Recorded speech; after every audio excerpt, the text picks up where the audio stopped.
abre la clase por alguna u otra motivo, les voy a pasar el video para que de ahí enviarles una tarea. Listo, bienvenidos todos los que se van uniendo. Ok, entonces, como les decía hace un momento, Déjame pase, bien, me vienen a recoger. Como les decía hace un momento, vamos a hablar esta tarde sobre tres personajes bastante interesantes, Timoteo, Tito y Filemón. Ahorita ya no van a ser cartas enviadas a una ciudad, sino a tres personas, tres personajes. Vamos a analizar quiénes eran ellos, por qué están ahí, que si eran súper famosos para que se les escribiera una carta entera, entre otras muchas preguntas. Entonces vamos a leer y hoy día vamos a leer un poquito para entender quiénes eran estos personajes. Ah, muy bien, listo. Entonces vamos a pedirle a Marixa, porfa, que nos lea quién era Tito. Timoteo, perdón. Estoy con Tito. ¿Quién Ya, era? listo. Buenas noches con todos, Hola Marixa, chicos. muy buenas noches. Te escuchamos. Ya, ya dice. ¿Quién era Timoteo? Timoteo era uno de los amigos de más confianza de Pablo. Era hijo de un padre griego y una madre judía. Las escrituras enseñan que su madre, Eunice, creía el testimonio de Pablo acerca de Jesucristo. La madre de Timoteo y su abuela, Loida, lo ayudaron a aumentar su fe y su amor por las escrituras. Timoteo sirvió como compañero de misión de Pablo durante su segunda misión. Después, continuó siendo un fiel misionero y líder de la iglesia. Las cartas de Pablo a Timoteo y Tito son también conocidas como epístolas pastorales, debido a que contienen los consejos de Pablo a los pastores o líderes de la iglesia. Pastor proviene de la palabra del latín utilizada para referirse a un pastor de ovejas. Perfecto, muchísimas gracias, Marixa. ¿No? Entonces, lo que pudimos escuchar, Timoteo era pues, un gran amigo de Pablo y fue hasta compañero de la iglesia, compañero en la misión. Eran compañeros, el de Pablo y el de Timoteo. Y pero vamos a ver por qué él escribió. Dice que son consideradas cartas pastorales. Pastorales, ¿cómo así? Bueno, porque como sabemos, pastor es aquella persona que dirige o cuida de las ovejas. En ese tiempo era uno de los oficios más abundantes en este tema. Podemos verlo en la mayoría de las epístolas que Jesús mismo hablaba. Siempre se hablaba del pastor y las ovejas. Ahora, continuemos. ¿Para qué o para quién se escribió Primera de Timoteo y por qué? Listo, ahora vamos a pedirles a Carlos Rugel que nos pueda leer esta parte acá. Déjame ver qué tan largo es, si no para pedir ayuda. Sí, está cortito, son dos párrafos igual. Ya dice, ¿para quién se escribió 1 de Timoteo y por qué? Pablo escribió este epístola mientras Timoteo servía como líder de la iglesia en Efeso. Algunos miembros parecen haber dudado de la capacidad de Timoteo porque era joven. Pablo le escribió para ayudarlo a entender sus deberes y darle ánimo. Es probable que esta carta escribiera entre los años 62 y 66 después de Cristo, mientras Pablo estaba en Macedonia. Pablo sugirió pautas para ayudar a Timoteo a reconocer a candidatos dignos para prestar servicio como obispo o diáconos. Esas pautas ayudaron a poner en relieve la responsabilidad que tienen los líderes de la iglesia de satisfacer las necesidades temporales y espirituales de los miembros. Pablo también hizo referencia a a la falsa enseñanza del ascetismo, la creencia de que se puede lograr una mayor espiritualidad mediante la abstinencia estricta. Para contrarrestar esta y otras influencias heréticas, Pablo aconsejó a Timoteo que enseñara la sana doctrina. Perfecto, entonces, ¿qué nos rescatamos acá de este diálogo? Perdón, de esto que nos acaba de leer Carlos. Dice que pues Timoteo era visto por los demás miembros de la iglesia como que muy joven para ser un obispo. Pues sí, hermano. Timoteo era un obispo. Y pues, no sé, no le tenían mucha confianza porque lo veían joven, capaz que no sabía mucho. Y empezaron otros hermanos a empezar a enseñar, a recurrir a darles mandamientos como de hombre a la membresía. Aquí hay una palabra bastante interesante. Enseñaron el ascetismo. Ascetismo. ¿Qué significa eso? Pues dice que es la creencia de que se puede lograr una mayor espiritualidad mediante la abstinencia estricta. Entonces, empezaron a enseñar que debían abstenerse de algunas cosas, como comida y otras situaciones más.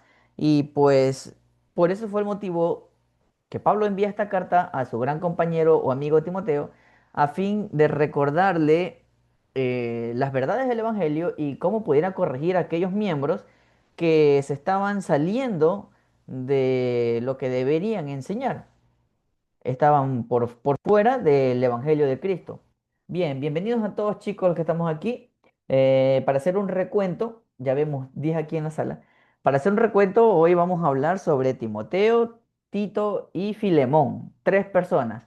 Y hemos hablado de que el primero, Timoteo, es un obispo un poco joven, sobre el cual los miembros no tenían mucho respeto porque pensaban que era muy joven y que no sabía prácticamente nada. Y estas cartas, pues, era para corregir a aquellos miembros que tenían ese pensamiento. Algunas veces, no sé si les ha pasado que incurrimos también en esa situación nosotros, que podemos pensar de que cierto obispo o presidente de rama no debería estar ahí porque como que es muy nuevo, como que es muy joven, o como que un maestro, por ejemplo, un maestro de Haas, un líder de Haas, o un maestro de instituto, un maestro de seminario, y incurrimos en esta situación y decir, como que es muy joven, como que ni sabe nada. Yo creo que sí, y nos ha pasado. Es que no me pueden decir que no, no me pueden tirar piedras. Entonces vamos a empezar ahora sí a leer. Vamos aquí, vamos a pedirle a Caroline. Y ahora sí, Caroline, ¿ya estás lista? Obvio. A ver, vamos. Perfecto. Porfa, Caroline, ayúdanos con la lectura de capítulo 1, versos de 4 hasta el 6. Listo. Ni presten atención a fábulas y genealogías interminables que engendran especulaciones más bien que la edificación de Dios que es por la fe. Así te encargo ahora, pues el fin del mandamiento es el amor nacido de un corazón puro y de una buena conciencia y de una fe no fingida, de lo cual, desviándose algunos, se apartaron a vana palabrería. Listo, muchísimas gracias. Entonces, acá Pablo les está diciendo de que no presten atención a fábulas y genealogías interminables. Vamos con fábulas. Entonces, ¿qué es una fábula? Pues es un cuento, un mito, una historia. En el tiempo de Cristo habían otras muchas enseñanzas. Por ejemplo, estaba la mitología griega, donde te hablaba del dios Zeus y los demás dioses, Poseidón, Hades, y bueno, los hijos que estos tuvieron con dioses y con humanos, ¿cierto? Yo sé que ustedes ya conocen quizás que un poquito más el tema que yo, y si no, sé que han escuchado sobre estos personajes.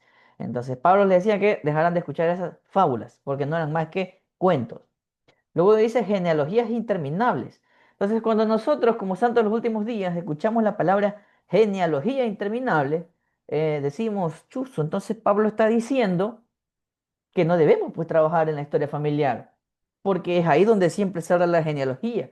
De hecho, la Iglesia de Jesucristo de los Santos de los Últimos Días es una de las que más habla y habla sobre genealogía, árbol familiar. Tenemos Family Search, tenemos líderes de templo de historia familiar, tenemos indexadores, tenemos ayudantes de historia familiar en cada unidad, tanto en las ramas como en los barrios, en las estacas, en los distritos.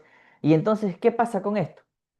Pues realmente esto no estaba en la mente de Pablo, no era sobre la genealogía nuestra.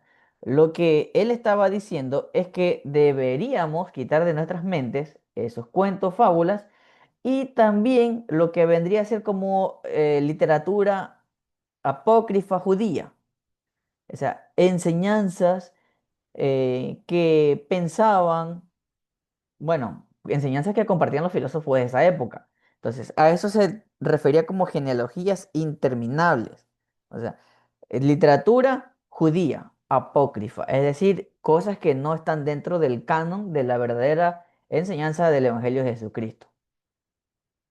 ¿No? Y más vale que ellos debían ponerle mucho amor a los mandamientos eh, al cumplirlos, no como cumplirlos con miedo, sino con fe y con amor. Ahí dice claramente, no como una fe fingida. Es decir, bueno, voy a obedecer para que no me pase tal cosa. No, si más vale más bien obedecer con amor. Ok, listo. ¿Tienen alguna pregunta? ¿Quedó claro sobre el tema de las genealogías interminables? Si tienen preguntas, coméntenlas, ¿ah? Ya. Entonces, cuidado chicos, van a pensar que ya no vaya a trabajar en historia familiar porque Pablo dice que ya no hay que seguir con las genealogías interminables. Ahí estaba hablando sobre la literatura judía. Eso, enseñanzas filosóficas de los judíos, es lo que él refería. Perfecto. Bien, si no hay más preguntas, avanzamos. Vamos al capítulo 2 y vamos a pedir. Hola.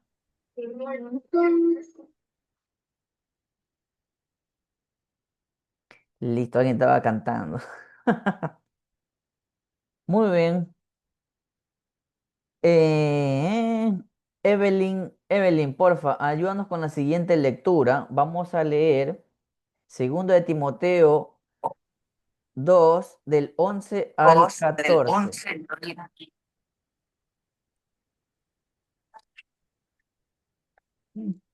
Sino con buenas obras, 11. como responde. Ah, ya. La mujer aprende en silencio, con toda sujeción, porque no permitió a la mujer enseñar ni ejercer domicilio sobre el hombre, sino está en silencio, porque Adán fue formado primero, después de Eva, y Adán no fue engañado, sino la mujer, siendo engañada, incurrió en transgresión. Ya, perfecto. Entonces, acá podemos ver o comprender de que Pablo prácticamente está como macheteando a las mujeres, llamándoles la atención. Bien hecho, no mentira. Antes que se desate la polémica y digan, no, el 8 es el Día Internacional de la Mujer. Ya, listo, sabemos que sí, es el Día Internacional de la Mujer. Bien, aquí no se entiende muy bien claramente porque pareciera como si las están llamándole la atención, como diciéndole, bueno, si estamos acá es porque pues Eva no obedeció y lo hizo pecar a Adán, algo así, pareciera que dijera, ¿no? Eh, pero pues no es así, no comprendemos muy bien el tema, pero queremos recalcar que quizás pudo tratarse de hermanas que también estaban desobedeciendo a los líderes que se había llamado en su iglesia, en la iglesia de Cristo. Hermanas que quizás estaban enseñando su propia forma de pensar o creencia personal en cuanto al evangelio, que no estaban siguiendo al liderazgo que el Señor le había puesto como obispo en su iglesia. Eso podemos comprender por esta situación, ya que los profetas modernos inclusive nos han hablado mucho en cuanto al trabajo que las mujeres desempeñan dentro de la iglesia. Yo no sé si algunos de ustedes en sus cargos o llamamientos han podido estar en un consejo de liderazgo o en un consejo de obispado, de barrio, de rama. Ustedes pueden ver casi que en este consejo a veces hay más mujeres que hombres. ¿Por qué? Porque tenemos la presidencia de la Sociedad de Socorro, tenemos la presidencia de las mujeres jóvenes, la presidencia de la primaria, ¿no? Entonces, importantes cargos donde las mujeres nos ayudan y trabajan bastante. Eh, las otras organizaciones, pues, sería el Quórum Délderes, Por ahí está a veces el líder misional, por a veces por ahí está el presidente de la escuela dominical. Ujú. Y no existe la organización de hombres jóvenes porque está comandada por el obispado o por la presidencia de la rama. Entonces, se dan cuenta cómo acá hay más mujeres y hay pocos hombres del lado de acá. Entonces, eh, consideramos o entendemos de que Pablo estaba llamando la atención a aquellas hermanas que no estaban obedeciendo a sus líderes, ¿no? Inclusive, el presidente anterior, Russell M. Nelson, cuando hacía conferencias, a veces incluso destinaba una de estas sesiones para las mujeres. En una de estas sesiones, él dijo lo siguiente, voy a leerlo textualmente, él dijo, necesitamos de su fortaleza, a ustedes hermanas, su conversión, su convicción, su capacidad para dirigir, su sabiduría y sus voces. El reino de Dios no está completo ni puede estarlo sin las mujeres que hacen convenios sagrados y los guardan. Mujeres que pueden hablar con el poder y la autoridad de Dios. Entonces, yo no sé por qué razón en algunos lugares consideran o nos ponen a la iglesia de Jesucristo de los Santos de los Últimos Días como una iglesia machista. Es que no cabe. Es cierto, tenemos profetas, un profeta varón, tenemos 12 apóstoles varones, tenemos 70 que son varones. Dentro de nuestras capillas tenemos obispos o líderes o presidentes de rama que también son varones, am, porque tienen el sacerdocio para presidir y dirigir la iglesia. Pero no significa que ustedes, las mujeres, no tienen cargo de liderazgo. ¿Ya? No significa que no pueden trabajar por la iglesia, no pueden ser llamadas. Yo creo que aquí la mayoría de ustedes debe tener un llamamiento o una asignación. Y yo sé que su asignación es grande, es fuerte. Ustedes pueden ser presidentas, secretarias, consejeras, maestras, ¿qué más se me escapa? Consultoras de historia familiar. Y sé que a ustedes les cuesta bastante cumplir con su responsabilidad. Incluso tenemos capítulos enteros dentro del manual general de la iglesia, por si acaso yo soy una consultora de historia familiar y no sé qué hacer, me dirijo al manual. Yo soy consejera de las mujeres jóvenes, no sé qué hacer y busco el manual. Entonces, hay muchos espacios en donde las mujeres ayudan en el Evangelio de Cristo. Tienen el espacio, tienen presidentes de sociedad de socorro, eh, líderes mundiales de la sociedad de socorro. Y no podemos decir que en la iglesia de Cristo no tienen cabida, no tienen espacio. Se las necesita y mucho. Listo. ¿Tienen alguna pregunta, hermanas, sobre lo que acabo de leer o jóvenes, poseedores del sacerdocio, alguna pregunta que tengan sobre esto?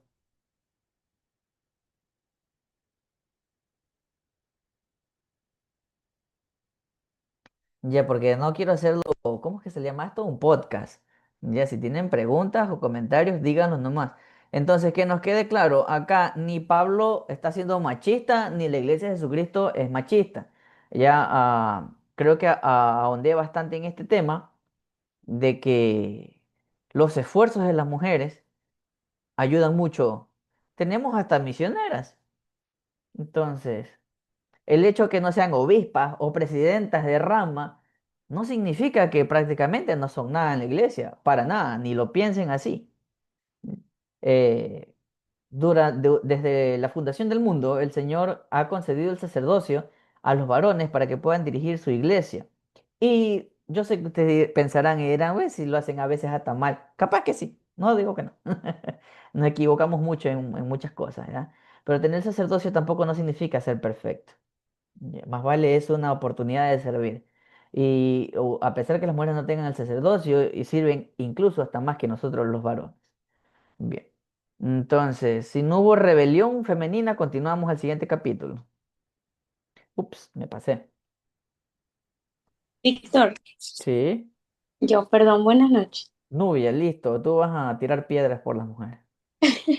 O sea, no voy a tirar piedra, pero considero que porque muchas personas del exterior que no conocen dentro de la iglesia o del evangelio, bueno, voy a hablar exactamente de la iglesia, no voy a hablar del evangelio, porque dicen de que son machistas.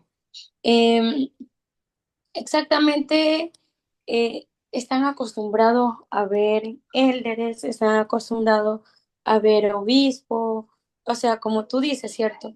Como líderes hombres, pero se sorprenden cuando ven a una misionera. Hasta en la actualidad muchas personas se sorprenden ver, ¿no? Como siempre pensé que habían solo élderes, pero no. Incluso hace un par de años, hace poquito, sí, un par de años, se nos dio la oportunidad inclusive de ser testigos de bautismo, en la cual antes no había eso, ¿no? Ajá. Como no tenemos el sacerdocio, pero sí somos un pilar demasiado fundamental en aquellos hombres que lo, o sea, todos los hombres que lo tengan, ¿cierto? Específicamente cuando nos casamos, eh, vamos a tener que estar ahí con nuestro esposo en que sirva al Señor de manera correcta, de que siempre cargue su aceitero, que pueda dar bendiciones en salud, porque probablemente muchos hombres tengan el sacerdocio, pero no lo están ejerciendo de la manera correcta, quizás tampoco su esposa está ayudando mucho, ¿no? Por eso nuestro amado profeta se nos hizo la invitación de que, aparte de hacernos una invitación, nos agradece muchísimo por ser sus amadas hijas y por estar presta al Evangelio del Señor. ¿Cierto? Entonces, como, ok, no podemos tener sacerdocio, dar una bendición de salud, pero sí podemos estar dando ánimos, apoyo a nuestro futuro esposo o Excelente. hermanos o papás o lo que tengamos el sacerdocio en nuestro hogar, O líderes. líderes, ¿ah? Para que puedan hacerlo de la manera correcta como el Señor lo desea. Eso. Muchas gracias Nubia por tu aporte, muy bueno. Eh, es chévere que puedan ustedes también compartir porque a mí a veces me escapan muchas cosas a veces, pero me recordaste cosas impresionantes, la verdad. Am, por ejemplo, como tú decías, a veces ven el rostro visible nomás de nuestros líderes varones. Si alguna mujer te llega a decir eso, o a ustedes todos les llegan a decir eso, le digan ya, perfecto. Entonces vamos a la iglesia para bautizarte y darte el llamamiento de presidente de Sociedad de Socorro. Vamos a ver cómo le haces. Y se va a dar cuenta de que es una gran responsabilidad, de que es una gran organización que trabaja y vela por toda la membresía y los que no son miembros y el trabajo es arduo. ¿Ah? Entonces, aquellos que digan, uy, no, no, que solo puros hombres, bien, vamos, para bautizarte y hacerte presidente de Sociedad de Socorro. Y Listo. 4 llamamientos en la rama. Ajá. Exacto. U otro llamamiento, exacto, pero yo consideraría que ser presidente de Sociedad de Socorro es muy duro porque con este tema de la caridad tienen que desvivirse ellas por velar por cada hogar. Es muy duro, muy duro. Si yo fuera mujer, capaz que no quisiera ese llamamiento. Es muy fuerte. Entonces, ahí están mujeres, ahí hay oportunidades de servir, de trabajar fuerte y de demostrarle al Señor de que ustedes también están para servir y hacer agrandar su obra. Listo, ahora vamos a continuar. Consejos para los obispos. Vamos a pedirle a Gensi que nos pueda leer, nos pueda ayudar leyendo desde el verso 1 hasta el 7 del capítulo 3. Listo. Palabra fiel, si alguno desea el cargo de obispo, buena obra desea.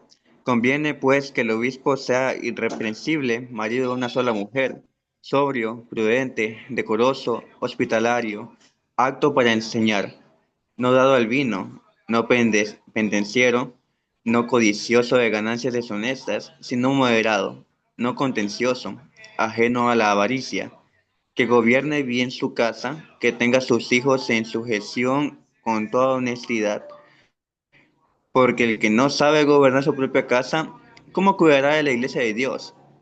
No un neófito, no sea que se envanezca y caiga en la condenación del diablo. Y también es necesario que tenga un buen testimonio de parte de los extraños, para que no caiga en afrenta y en lazo del diablo. Perfecto, listo. Acá como que mientras Jensi lee Chuzo, Gensi, el obispo Pinilla estaba pensando yo. ¿Qué te parece, Gensi? ¿Si has considerado ser obispo? Lo que el Señor me pide y me mande. Excelente. Yo voy a Carlos, también lo veo por aquí. Ajá, Yariel. Entre los varones. Oliver también. Chicos, ¿ustedes han considerado ser obispos? Muchos ya tienen la pancita, broma. La pancita lo vi. Muy interesante lo primerito que nos leyó, ¿no? Si alguno de ustedes, varones, desea el cargo de obispo, buena obra desea. Ah, ¿por qué razón? ¿Que van a ganar plata o qué? ¿Les van a pagar? ¿Ya no van a trabajar? Esto no sucede en la iglesia de Jesucristo. Acá todos trabajamos Le por dan un carro, escuché por ahí. a los presidentes de misión nomás, pero prestadito. Ujú. Entonces, buena obra desea. Obviamente, el ser obispo conlleva a trabajar, a leer, a estudiar, a orar, a ayunar, a ser ejemplo prácticamente de los demás. Entonces, bienaventurados o bienvenido sea quien que tenga este deseo de ser obispo. Eh, no es que está codiciando algo malo, no es que se va a ser dueño de la iglesia o de los diezmos, nada por el estilo, sino es que esto en su vida le va a ayudar mucho a poder gobernar su casa, a poder dirigir a la iglesia, a no transgredir y hacer siempre un buen testimonio visual ante la gente, porque lo van a ver. Imagínense, ah, no, ahí va el obispo Pinilla, ahí va el obispo Ávila. Ah, oh, mira, mi vecino Murillo es obispo de la iglesia de los mormones. El obispo Rugel, buen dato ese man, ¿no? Entonces, des en cuenta, van a ser el atalaya o el ejemplo de la iglesia en diferentes lugares. Es mejor aspirar a tener estos cargos, no más vale envanecerse en la condenación o en el orgullo y más vale alejarse o perder su testimonio.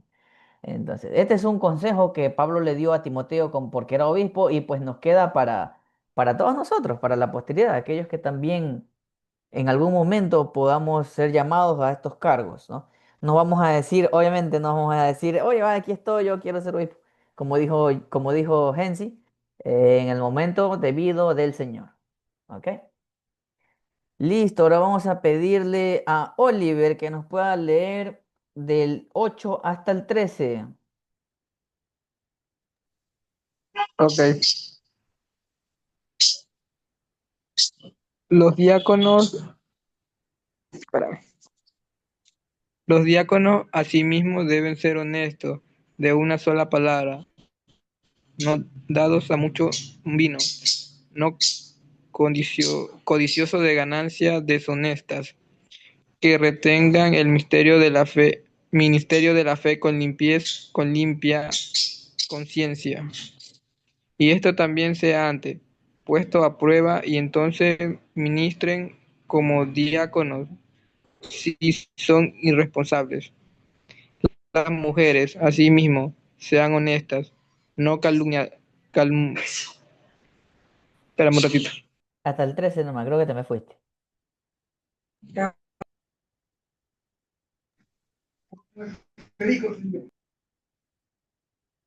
Sí, Ya, a ver, ¿por dónde me quedé? Perdón. Así, el 11. ya. Calumniadoras, sino sobrias, fieles en todo. Los diáconos sean maridos de una sola mujer, y que el gobierno, y que gobiernen bien a sus hijas, y a sus hijos y a sus casas. Porque los que han ministrado bien con diáconos ganan para sí un grado honroso. Honroso y mucha confianza en la fe. Una fe, sí, en Cristo Jesús. Listo, Leo, muchísimas gracias. Entonces, aquí vemos que hay consejos para los diáconos. Ok, ¿qué significa diácono? Pues es una palabra griega que significa siervo o ministro. En el tiempo de Jesucristo, obviamente, estos oficios los ocupaban personas mayores de edad, obviamente, que trabajaban y predicaban y servían a la iglesia y a los demás. Hoy por hoy, en este momento de la restauración del Evangelio, este oficio de diácono pertenece al sacerdocio preparatorio, el sacerdocio arónico, y lo tienen nuestros jóvenes de 12 a 13 años. Ellos son diáconos. Entonces, si ustedes tienen un hermanito que sea diácono, eh, díganle que vaya temprano a la iglesia, porfa, para que ayuden con la repartición de la Santa Cena. Esa es una de sus labores principales, a más de enseñar, exhortar a los miembros de la unidad. Un joven de 12 o 13 años nos puede exhortar. ¿Qué significa eso? Llamarnos la atención. Y espero que ninguno de nosotros que estemos aquí va a decir, ese muchachillo que tiene 11 años me viene a decir a mí, si estás haciendo mal, escucha y corrígete, porque es un poseedor del sacerdocio que te está diciendo lo que hiciste mal. Ok, entonces obviamente sabemos que un niño de 11 o 12 años no tiene esposa, acá dice esposa de una sola mujer, decía uno de sus llamamientos. Por, por esto les estoy diciendo, ¿no? Hoy por hoy son jóvenes, muy jóvenes, que tienen este oficio dentro de la iglesia, obviamente no están casados. Ok. Muy bien, entonces, cierto, se me escapaba algo hace un momento en lo que Gensi nos leyó, vimos esta palabrita que dice neófito. Aquí, neófito. ¿Qué significa eso? Pues significa converso reciente, una persona que hace poco se unió a la iglesia. Entonces, en lo que nos leyó Gensi sobre los obispos, Pablo decía que un neófito no podía ser llamado como un obispo, un converso reciente no podía ser llamado como obispo porque pues quizás que se iba a llenar de mucho orgullo, decir, yo soy nuevo y vine a gobernar sobre ustedes como obispo. Y cayera en condenación por ser orgulloso. Quizás también porque le faltaba un poquito más de preparación a fin de poder seguir corrigiendo o ayudando a los miembros de su unidad. En cambio, con los diáconos no vemos que esta palabra esté ahí, no vemos esta prohibición. Por ejemplo, entonces un converso reciente sí podía ser diácono. Igual hoy por hoy, si un chico de 11 años, 12 años se bautiza, se le da el sacerdocio de arónico en el oficio de diácono. Pero una persona mayor que se bautiza y se une a la iglesia, por muy bueno, servicial y que se conozca la Biblia de tapa a tapa, no se lo llama como obispo. Necesitamos que por lo menos él tenga un año de miembro de la iglesia, un poquito más, si es posible. Entonces, eso sucede hasta nuestra actualidad. Seguimos esta instrucción, que esperamos que el hermano se pueda preparar y que sea llamado por Dios, como lo mencionaba Gensi hace un momento. Listo.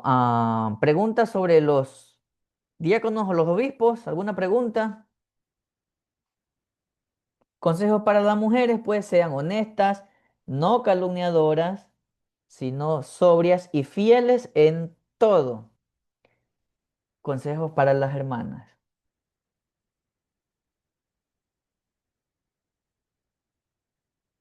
Ok, continuamos entonces. Vamos a leer sobre algo interesante acá en el capítulo 4. Mm, mm, mm, mm. Vamos a pedirle a Lili que nos pueda ayudar con la lectura del capítulo 4, versos 8 hasta el 12, y luego le va a ayudar Damaris del 13 al 16.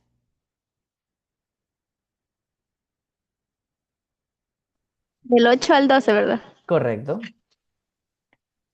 Ok. Ahí no veo. Allá. Porque el ejercicio corporal para poco es provechoso, pero la piedad para todo aprovecha, pues tiene promesa de esta vida presente y de la venidera. Palabra fiel es esta y digna de ser recibida por todos, que por esto mismo trabajamos y sufrimos oprobios porque esperamos en el Dios viviente, que en el Salvador de todos los hombres, mayormente de los que creen. Esto manda y enseña. Ninguno tenga en poco tu juventud, sino sé ejemplo de los creyentes en palabra, en conducta, en amor, en espíritu, en fe y en pureza. Muchas gracias, Lili. Damaris, hola.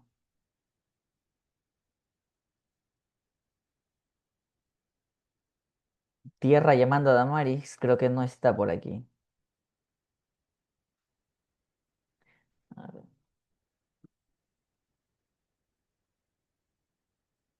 bueno, vamos a pedirle entonces a Yulexi, si está Yulexi, que nos ayude.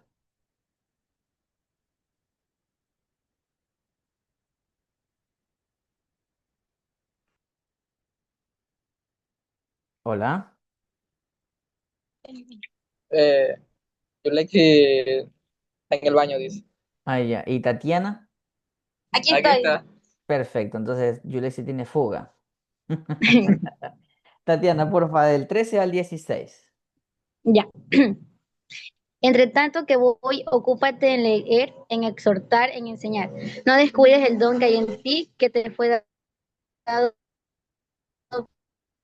por medio de con la imposición de las manos del Consejo de Ancianos. Medita estas cosas, ocúpate en ellas para que tu progreso sea manifiesto a todos. Ten cuidado de ti mismo y de la doctrina. Persiste en ello, pues haciendo esto te salvará a ti mismo y a los que te oigan. Excelente, muchísimas gracias. Bien, yo sé que ya les he comentado algunas veces, pero aquellos que se les ha escapado voy a recordarlo acá. Yo cuando pinto de azul un verso es porque me encanta y es hermosísimo. Porque el ejercicio corporal para poco es provechoso. Gracias, Pablo, por esas grandes palabras. A mí no me gusta el gym, chicos, ¿ah? Yo, el doctor me dijo que no, ni pase por ahí fuera. Me hace daño. Entonces, pero dice que más bien, ¿por qué habló esto Pablo? ¿Por qué lo dijo? Bueno, en estos tiempos de él, los eventos deportivos eran muy apreciados, muy concurridos.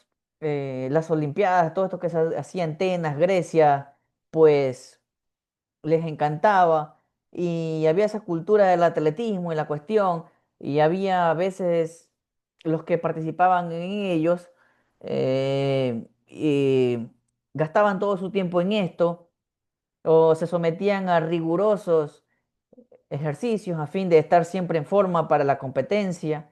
Las personas también pues dejaban otras muchas cosas que hacer por ir y estar en en estos eventos. Entonces Pablo acá está diciendo, bueno, que pues en cuanto a lo espiritual no es provechoso. Ya, así, sinceramente. Y bueno, no es provechoso para lo espiritual. Entonces, él aconsejaba a sus miembros a que más vale se preocuparan por ser ejemplo para los creyentes. El verso 12 me encanta. Ustedes que son jóvenes, comprendidos entre los 18 a 35, chicos, a ustedes sean ejemplo de los creyentes en palabra, en conducta, en amor, en espíritu, en fe y en pureza. Si a ustedes les gusta el ejercicio, pues bueno, háganlo. No van a ir en contra de lo que Pablo dice, pero no desarrollen todo su tiempo en esto. Recuerden que tienen otras actividades más que realizar. Ya. O van a dejar de lado la iglesia por ir a entrenar, a hacer CrossFit. CrossFit, bueno, desconozco la palabra, como les digo, no me gusta. Bien, por acá tengo un mensaje. Novia tuvo que salir y Caroline, una razón más para no hacer ejercicio. Sí, Exacto. deje de comer dulces. Exacto, por eso lo tengo pintadito azul para cuando me digan, ¿por qué no haces ejercicio? Porque Pablo dijo que no haga. Ahora voy a utilizar la escritura a mi favor, a mi conveniencia. Bien, muy bien. Ahora vamos a ver cómo es que... A ver, voy a ubicarme primero. Aquí termina la carta para Tito, pero... Para Timoteo, perdón, pero hubo una segunda carta. Entonces vamos a ver por qué fue que se escribió una segunda carta, la parte 2, la venganza de Tito. De Timoteo, que me confundo. Muy bien, vamos. Bien. Vamos a pedirle a Melanie que nos ayude con la siguiente lectura. Ahí estamos. Melanie, porfa, ¿para quién se escribió Segunda de Timoteo y por qué? Listo, buenas noches. Buenas Dice, noches. Pablo escribió esta epístola durante su segundo encarcelamiento en Roma. Escribió esta carta para fortalecer y alentar a Timoteo. Pablo creía que su vida estaba llegando a su fin y deseaba ver a Timoteo, a quien llamaba su amado hijo. Al final de la carta, Pablo les pide a Timoteo y a Marcos que lo visiten y que lleven un objeto que había dejado en Troas. Cronológicamente, según el Timoteo, parece ser la última carta de Pablo en el Nuevo Testamento. Listo, muchísimas gracias. Ya ven cómo gracias al instituto entendemos por qué está segundo de Timoteo, o sea, por qué una segunda carta a una misma persona. Entonces acá Pablo quería, como lo dijimos en la primera de Timoteo, lo quería mucho porque fue su compañero en la misión y era bastante joven y lo había mandado a este pueblo a ser obispo. Y bueno, lo alentaba y él se dio cuenta de que Pablo ya estaba mayorcito, capaz que en algún momento se iría y quería dejarle algunas últimas indicaciones, algunos últimos saludos, incluso hasta lo quería ver. Lo llamaba hijo, no porque era joven, sino porque pues él fue el que le enseñó el evangelio y éste aceptó y lo vio trabajar arduamente y testificar arduamente al lado de él. Para los que han sido misioneros y misioneras, yo sé que ustedes también han utilizado el término hijo en la misión. Para los que no han ido, les explico. Un misionero le dice hijo a otro compañero misionero o misionera que por primera vez llega a la misión, nuevecito, verdecito, asustadito, todito lo que termina en hito, ¿no? Y le llama hijo o hija. Entonces, algo parecido acá sucede entre Pablo y Timoteo. Le decía hijo, no por ser su padre, sino porque fue quien lo guió dentro del nuevo evangelio, del verdadero evangelio de Cristo y predicaba junto con él. ¿Ya? Entonces, ahora vamos a ver qué consejos les dio en esta segunda carta.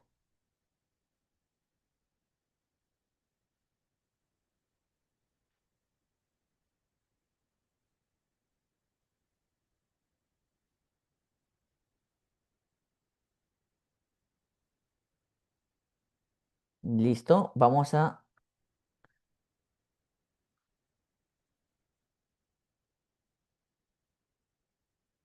saltarnos al capítulo 3. Ya, ok. Ya. Muy bien, vamos a pedirle a nuestro amigo Yariel que nos ayude con la siguiente lectura, ¿ya?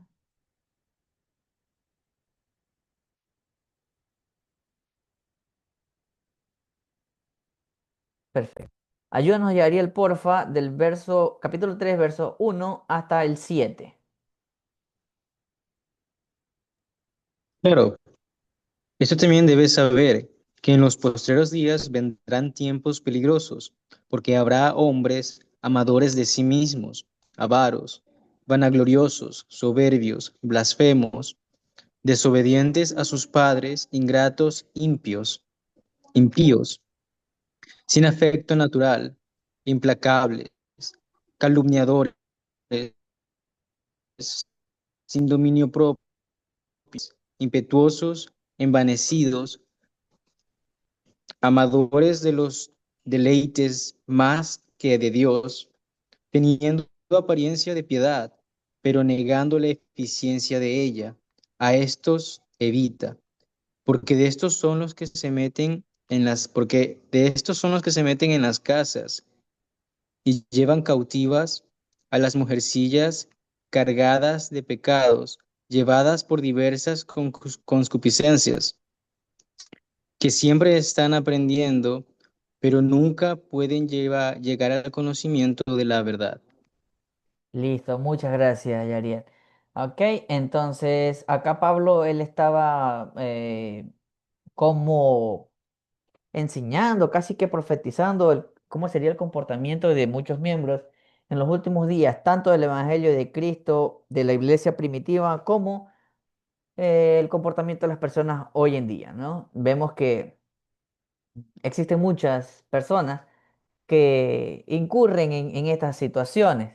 Vemos muchos líderes, tanto de nuestra iglesia como de otras iglesias, que a veces pues son egoístas o se dejan guiar por la lujuria, tienen un lenguaje que no deberían usar, no sienten amor por los miembros o por las otras personas. Te hablo tanto de miembros de la iglesia como personas que no son miembros de la iglesia. Eh, bueno, entre otras cosas que mencionó Yariel en la lectura. Y todo esto, pues obviamente niega la fe que hay en ellos. Entonces debemos nosotros aprender a no, a no a que nosotros no incurramos en una de estas situaciones. Que no seamos ese hombre natural que enseña el libro de Mormón. No, el hombre natural es enemigo de Dios, como lo dice. Y pues nosotros no podemos regresar a ese hombre natural una vez que hemos conocido el nuevo evangelio de Cristo o la restauración de su evangelio. Perfecto, gracias, Yariel. Ahora sí, vamos a pasar al siguiente libro, eh, al libro de Tito. Vamos ahora a ver quién era Tito. Ok, listo, vamos a pedirle a la hermana Yulexi Pluas que nos pueda ayudar con la siguiente lectura. Hola, buenas noches, hermanito. Ok, está bien. Excelente, buenas noches. Ya lo encontró.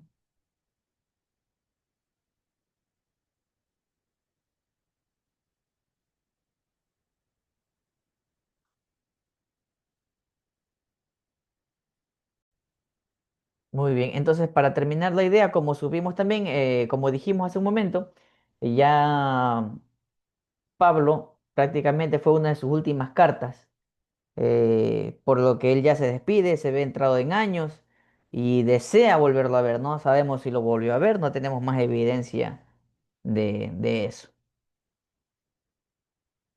Ok, por aquí hay nuevos mensajes. Ajá. Listo. Ahora sí, hermana Yulexi Plus, ayúdenos con ¿para quién se escribió Tito y por qué?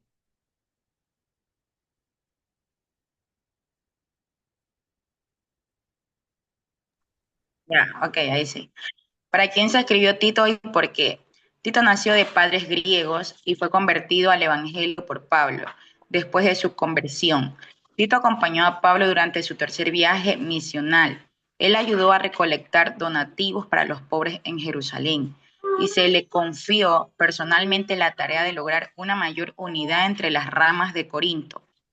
Pablo le escribió a Tito para fortalecerlo en su asignación de dirigir la iglesia en la isla griega de Creta.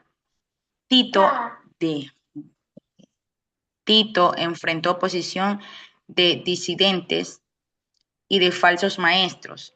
Es probable que Pablo haya escrito la epístola a Tito después de escribir primero de Timoteo entre los años 63 y 65 después de Cristo. Y listo, hermana, muchísimas gracias. Ok, Tito, también leemos que ha sido compañero de Pablo en una de sus misiones. Y pues él también fue llamado como obispo de la iglesia en la isla de Creta, perteneciente a Grecia.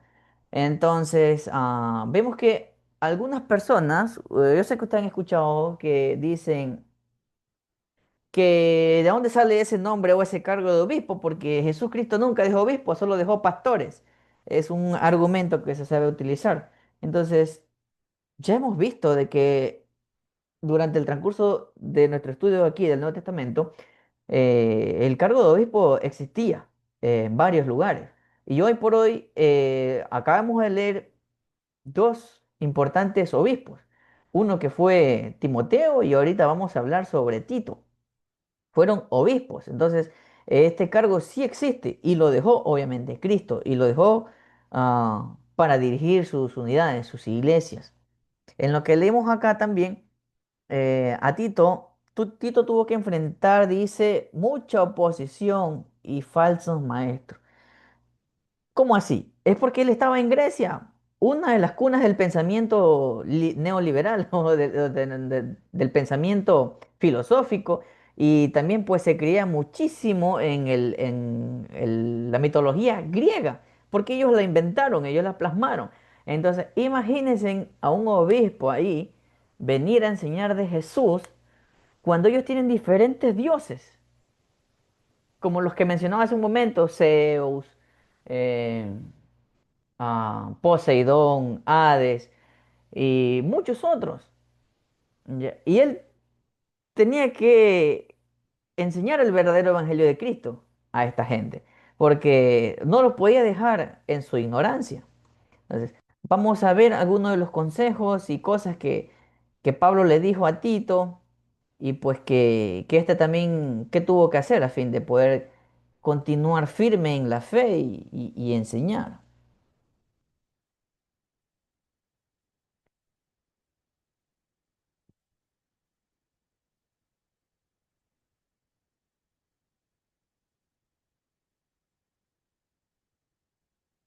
A ver, un ratito.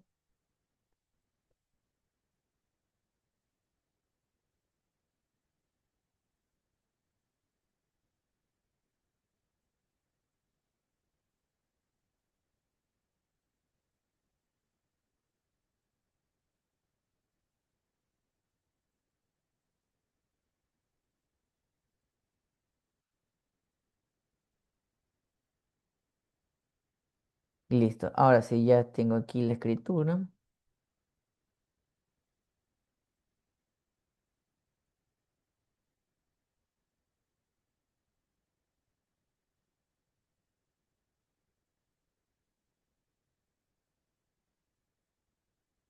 Ya listo. Ok. Damaris está por ahí para que nos ayude. Vamos a darle una otra oportunidad a Damaris.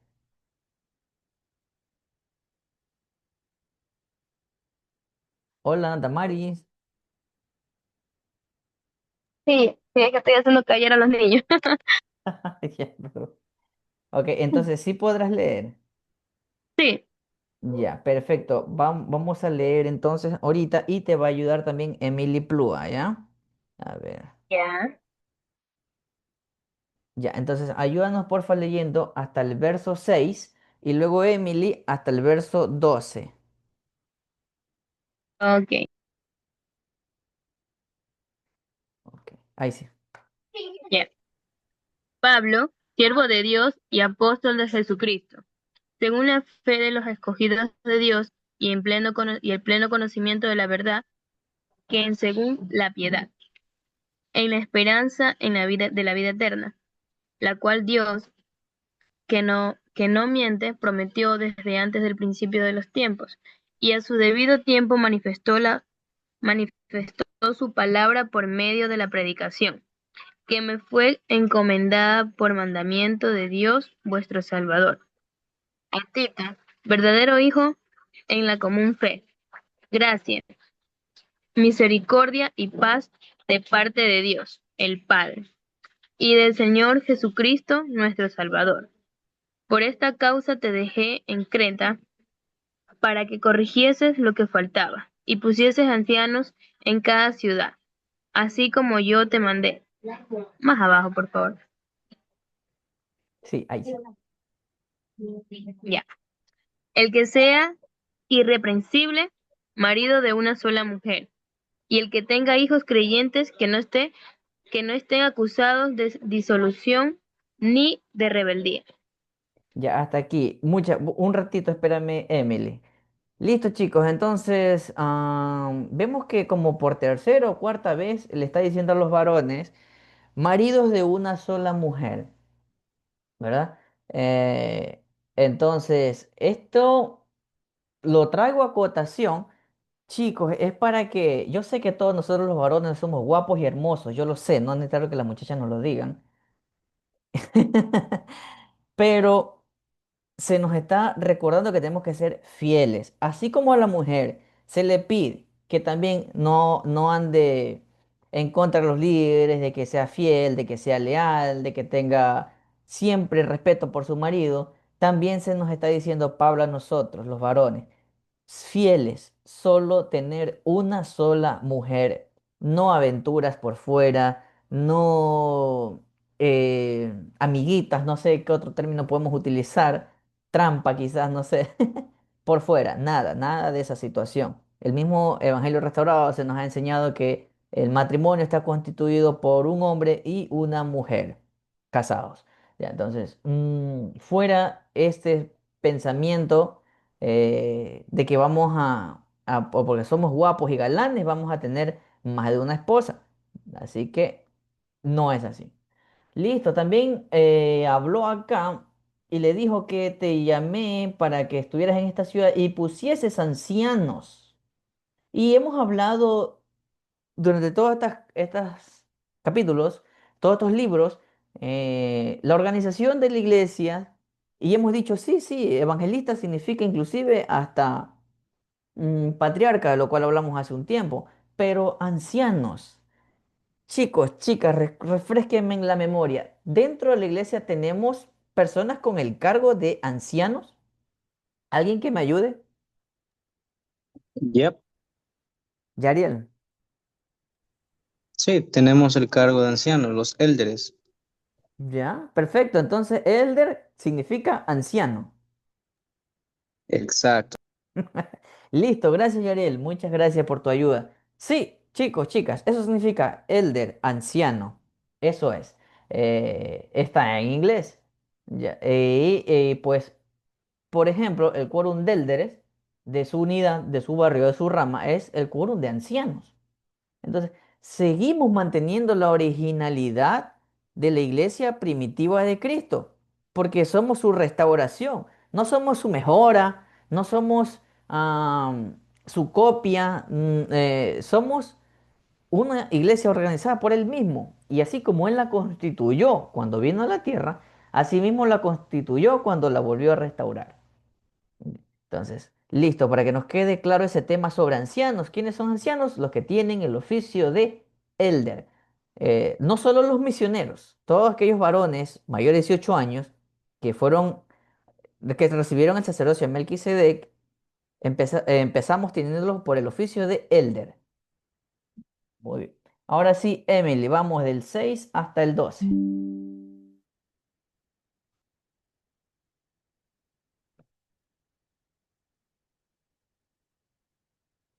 El que sea irreprensible marido de una sola mujer y que tenga hijo creyente, que no esté acusado de desolución ni rebeldía, porque es necesario que el obispo sea irreprensible, como administrador de Dios, no soberbio, no iránculo, no dado al vino, no pendeciero, no codicioso de ganancias deshonestas, sino hospitalario, amador de lo bueno, prudente, justo, santo, dueño de sí mismo,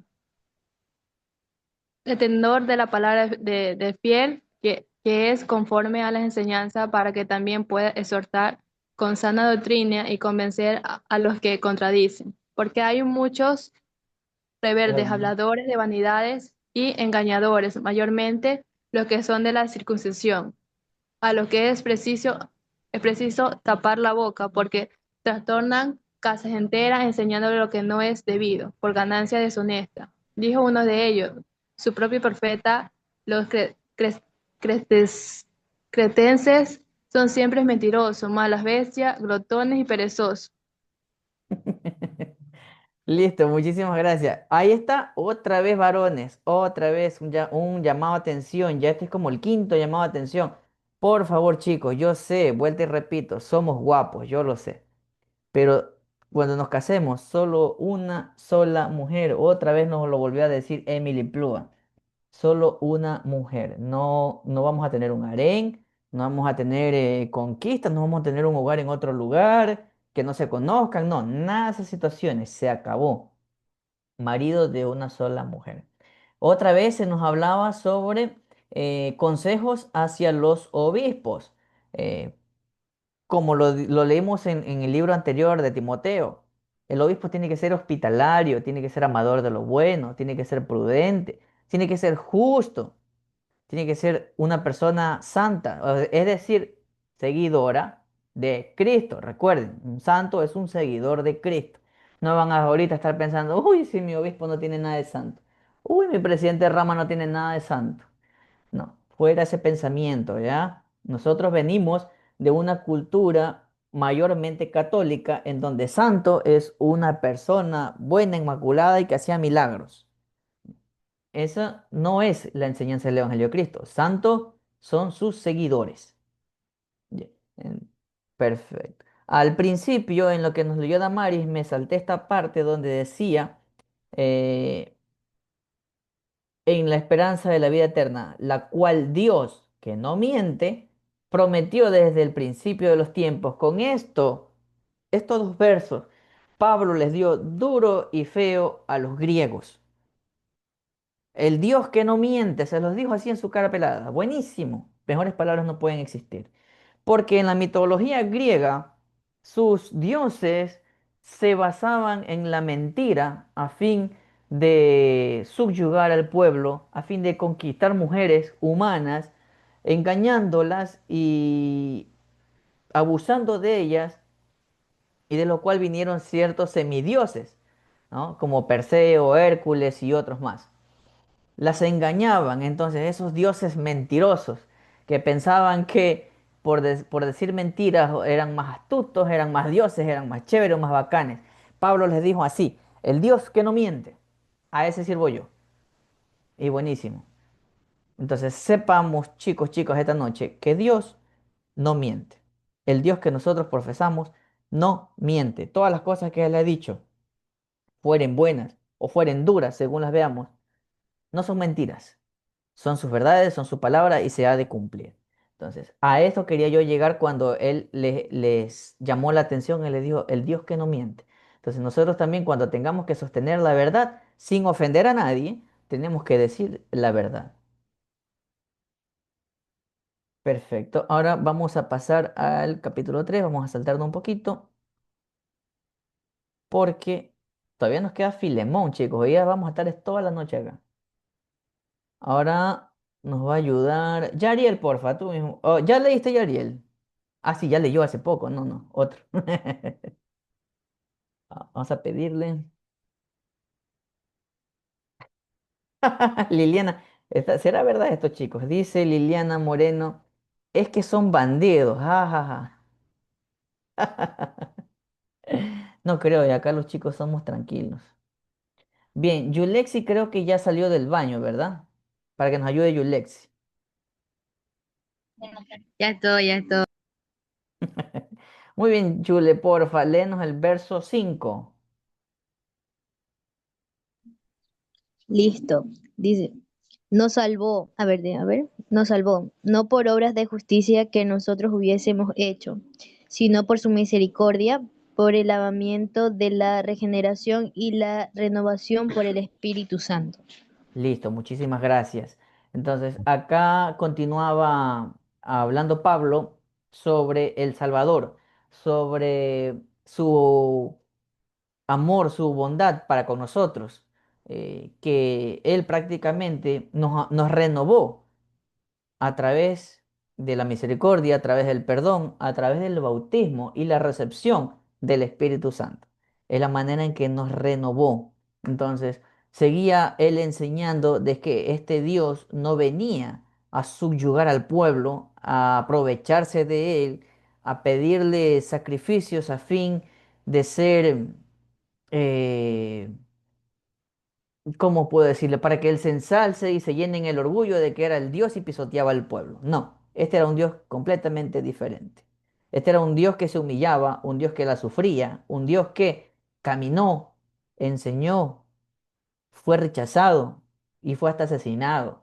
O sea, un Dios muy distinto y que nos dio esa renovación, como lo decía yo hace un momento, a través de su santa expiación y hoy por hoy tenemos la compañía del Espíritu Santo porque hicimos un convenio al bautizarnos, un convenio de guardar mandamientos y Él nos da la compañía de este don del Espíritu Santo para continuar. Entonces, esta es la renovación. Perfecto. Ahora vamos a continuar, vamos a saltarnos para saber quién era Filemón, el último libro que nos falta. Entonces, yo sé, chicos, que ustedes están con todo el deseo también de saber descubrir estos tres personajes. A ver, a ver, a ver. Ujú, ujú, ujú. Listo. ¿Quién tenemos por acá?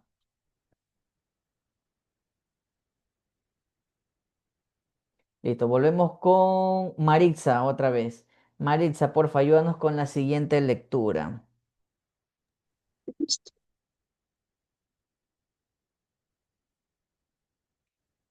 ¿Para quién se escribió Filemón y por qué?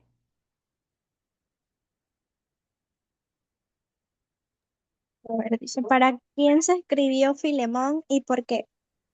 Filemón era un converso griego que podría haber vivido en Colosas, dado que permitía que los miembros se reunieran en su casa.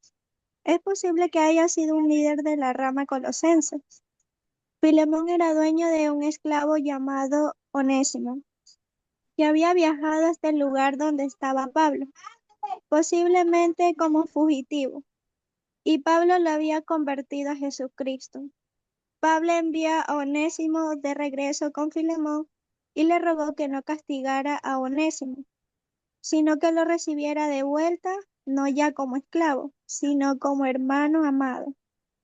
Pablo escribió la carta a Filemón mientras estaba en prisión, aunque no especifica dónde. Es posible que la haya escrito en algún momento entre los años 55 y 59 después de escrito aproximadamente. Muchísimas gracias, Maritza. Ya, entonces ven, aquí vemos una historia. Filemón tenía un empleado, no, perdón, un esclavo. Y esto sucedió en Colosas, es decir, que Filemón era un colosense. Filemón, el nombre de su esclavo era Onésimo. No sabemos exactamente qué fue lo que Onésimo hizo.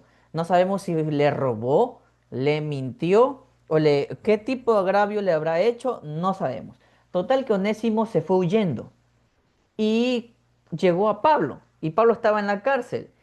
Y entonces conversando una que otra cosa, actualizándolo ahí a Pablo, Pablo le empezó a enseñar sobre Jesucristo.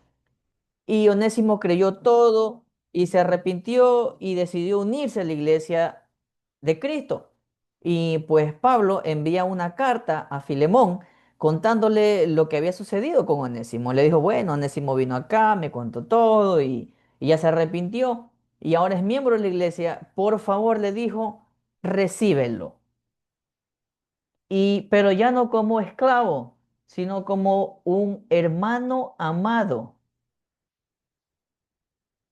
Vamos a ver qué dijo Onésimo de esta situación, porque prácticamente él ya no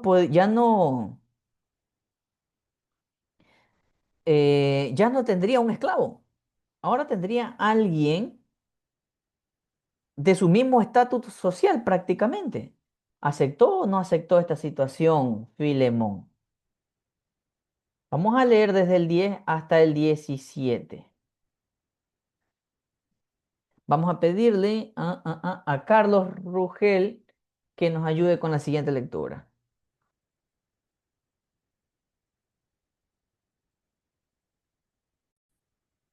Listo, Carlitos.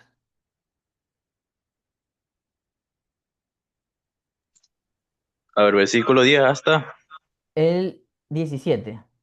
17. Pues no se ve. ¿No se ve? No estoy No, proyectando. A ver. se ve hasta el 16. Ah, claro, pero igual yo subo. A ver, Del 10. el 10 ya. Ajá. Te ruego por mi hijo Onésimo, a quien he engendrado en prisiones, el que en otro tiempo te fue inútil, pero ahora a ti y a mí es útil. El que te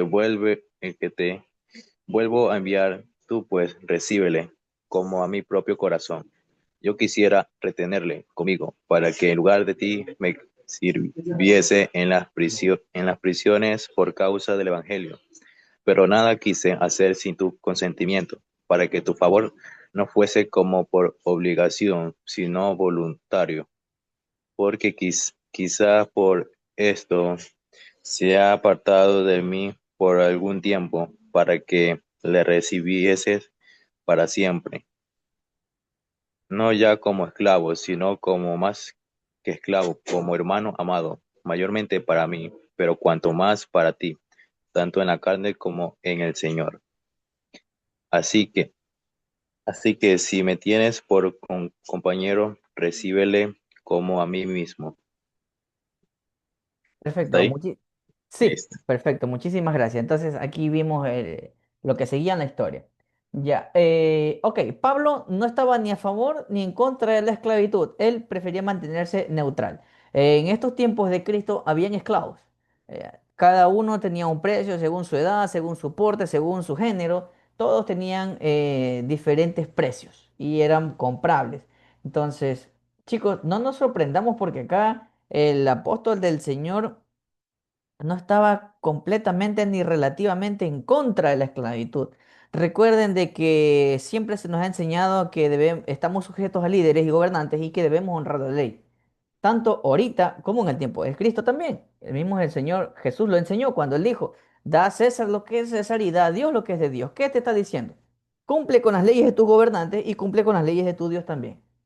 Entonces, Pablo no estaba ni a favor ni en contra, él aconsejaba. Y muchos de sus consejos era que los esclavos, eh, ellos respetaran a su amo. ¿Por qué? Porque yo sé que en nuestra cultura tenemos el pensamiento de que un esclavo recibía palo y no se le daba ropa y no se le daba techo y no recibía ni educación ni nada por el estilo, ni se le pagaba ni nada. Pero no es así, no el 100% es así. Muchos esclavos sí gozaban de un techo, obviamente se les pagaba por su trabajo, se les enseñaba, se les culturizaba y gozaban de estos beneficios prácticamente. No como un empleado es aquel que viene, trabaja y se va a su casa. El esclavo seguía trabajando, como se dice, puertas adentro. Entonces, para Filemón, esto tuvo que haber sido una prueba bastante grande de que Pablo le haya pedido de que ya no lo tratara como un esclavo. Incluso, no sé si lo leyó acá Carlos o bueno, o por ahí más adelante, él dice, cualquier cosa que te debiere, ponlo en mi cuenta. O sea, Pablo amaba tanto a Onésimo porque vio su arrepentimiento y su conversión y su cambio, que estuvo dispuesto hasta a pagar cualquier deuda o agravio que le haya cometido a Filemón. Y Filemón entonces acá se le pide que ya no lo trate como esclavo, sino como un hermano amado más. Entonces, quizás podemos comprender de que Pablo pidió esto a Filemón para que otros miembros de la iglesia que también tuvieran esclavos siguieran tratando mejor a sus esclavos, no como simples vasallos o esbirros, sino como personas, personas que son útiles, personas que trabajan, personas que son fieles. Entonces, vuelta y repito, no estaba en contra, absoluta en contra de la esclavitud, pero sí pedía que los amos trataran con mayor justicia, con mayor respeto y con mayor consideración a sus esclavos. Eso sí hacía Pablo. Listo, ahora vamos a pasar a la última lectura.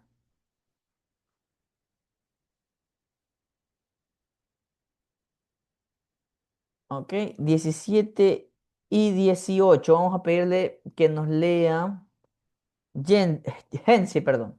17 y 18. A ver, a ver, a ver, a ver. Ok, Ah, no, el 17 ya lo leyó Carlos. Sería 18 y 19, por favor. ok. Y si en algo te dañó o te debe, ponlo a mi cuenta. Yo, Pablo, lo escribo en mi mano, yo lo pagaré, por no decirte que aún tú mismo te me debes también. Ya, perfecto. Acá esto era lo que había dicho hace un momento, ¿no? Entonces, para cumplir con toda justicia, como Cristo lo dijo en el momento de su último, para cumplir con toda justicia y las demandas de la ley, vuelta a Pablo y le dice, cualquier cosa que él te deba, yo lo voy a pagar. ¿Ok?